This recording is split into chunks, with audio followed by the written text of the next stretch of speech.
Assalamualaikum warahmatullahi wabarakatuh. Perkenalkan, nama saya Firman Aditya Juliansyah dari kelas 10E1. Di sini saya akan menjelaskan tentang stratifikasi sosial. Pengertian stratifikasi sosial. Stratifikasi sosial adalah penggolongan masyarakat dalam kelas yang dapat disusun secara bertingkat. Stratifikasi sosial dapat disebut pula sebagai lapisan antar masyarakat. Seperti yang diketahui bahwa dalam kehidupan masyarakat yang beragam ada perbedaan antar suku individu dengan lainnya atau dengan kelompok lain, dan hal tersebut sangatlah wajar terjadi. Keberagaman dalam masyarakat adalah sebuah fenomena sosial yang sifatnya horizontal dan vertikal. Perbedaan antara anggota masyarakat dalam ilmu sosiologi dikenal sebagai stratifikasi sosial. Stratifikasi inilah yang akhirnya mengelompokkan setiap individu dan kelompok yang memiliki perbedaan tersebut. Fungsi stratifikasi sosial. Stratifikasi sosial atau pengelompokan masyarakat sesuai dengan kelas sosialnya bukanlah suatu tindakan diskriminatif, sebab stratifikasi sosial dinilai dibutuhkan oleh masyarakat karena memiliki beberapa fungsi dalam kehidupan bermasyarakat. Berikut penjelasan fungsi-fungsi dari stratifikasi sosial.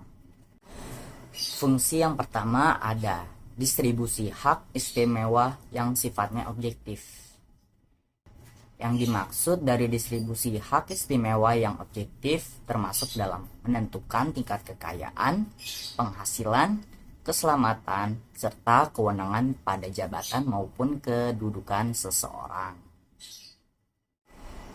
Yang kedua, menentukan prestis serta penghargaan. Menentukan prestis serta penghargaan seseorang individu di tengah masyarakat. Maksudnya adalah sistem tingkatan strata sosial ini bersangkutan pada prestis serta penghargaan seorang individu. Contohnya, ketika ada seseorang yang memiliki keturunan keluarga kerajaan atau keraton, maka orang tersebut berhak untuk mendapatkan gelar kebangsawanan sebagai penghargaan maupun prestis yang ia miliki. Yang ketiga, kriteria dari sistem pertentangan.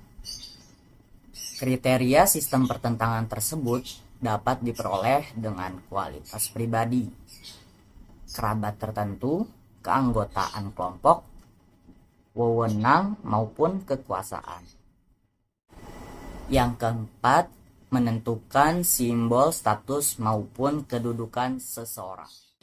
Stratifikasi sosial berfungsi untuk menentukan simbol status maupun kedudukan seseorang, sebab setiap strata sosial ditandai dengan pangkat maupun simbol yang menunjukkan kedudukannya, peran khusus serta standar dari tingkah laku seseorang dalam kehidupannya.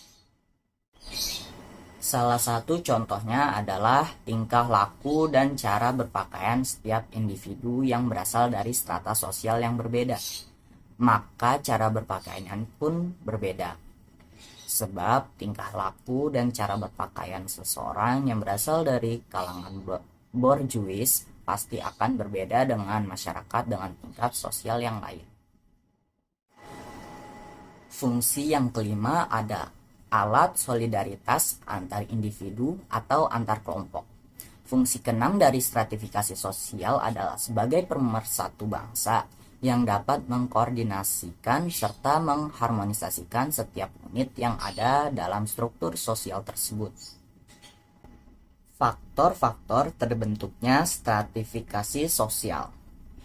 Pada umumnya, stratifikasi sosial terbentuk melalui dua cara, yaitu secara ilmiah dengan selaras melalui pertumbuhan masyarakat serta dengan disengaja atau direncanakan oleh manusia. Akan tetapi, dasar-dasar yang menjadi faktor dari terbentuknya stratifikasi sosial ada 4 faktor. Faktor yang pertama ada kekuasaan, yang kedua kekayaan, yang ketiga kehormatan, dan yang keempat ada faktor ilmu pengetahuan. Sifat stratifikasi sosial. Stratifikasi sosial dibagi menjadi 3 macam, yang setiap macamnya memiliki sifat berbeda-beda. Setiap bentuk dari stratifikasi akan menentukan kebebasan setiap individu atau anggota masyarakat dalam strata sosial. Sifat yang pertama ada stratifikasi sosial terbuka. Sifat terbuka dalam bentuk stratifikasi yang memiliki sifat dinamis dengan mobilitas yang cukup besar. Dalam hal ini, setiap anggota masyarakat dapat berpindah-pindah dengan bebas dalam strata sosial, baik horizontal maupun vertikal. Salah satu contohnya adalah ketika ada seseorang individu yang dahulunya bekerja hanya sebagai staf kantor biasa di kantornya. Kemudian ia mendapatkan kesempatan promosi jabatan sebagai manajer atau pemimpin di kantor cabangnya. Sifat yang kedua yaitu stratifikasi sosial tertutup. Bentuk kedua adalah stratifikasi tertutup yang sifatnya diskriminatif. Karena bentuk kedua stratifikasi ini sulit untuk melakukan mobilitas vertikal, sebab setiap anggota dari strata sosial hanya akan melakukan mobilitas horizontal saja. Salah satu contohnya seperti sistem kasta yang ada pada agama Hindu. Sistem kasta tersebut mengelompokkan anggota masyarakat menjadi 4 kasta, yaitu ksatria, brahmana, waisya, dan sudra. Menurut sistem kasta tersebut, seseorang akan kesulitan apabila ingin berpindah kelas, karena kasta diperoleh dari garis keturunan seseorang. Sifat yang terakhir atau yang ketiga yaitu stratifikasi sosial campuran. Bentuk ketiga dari stratifikasi sosial adalah gabungan atau campuran antara stratifikasi tertutup dengan terbuka, sehingga bentuk stratifikasi ini memiliki sifat yang mirip dengan kedua bentuk stratifikasi lain.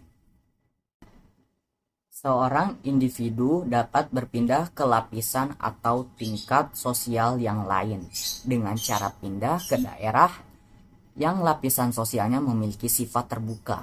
Salah satu contohnya ketika ada seorang individu yang memiliki kasta sudra, maka ia bisa berpindah ke daerah yang masyarakatnya tidak mengenal atau menganut sistem kasta. Demikian penjelasan mengenai stratifikasi sosial dari saya. Mohon maaf apabila ada salah kata yang saya ucapkan pada saat menjelaskan. Saya akhiri. Wassalamualaikum warahmatullahi wabarakatuh.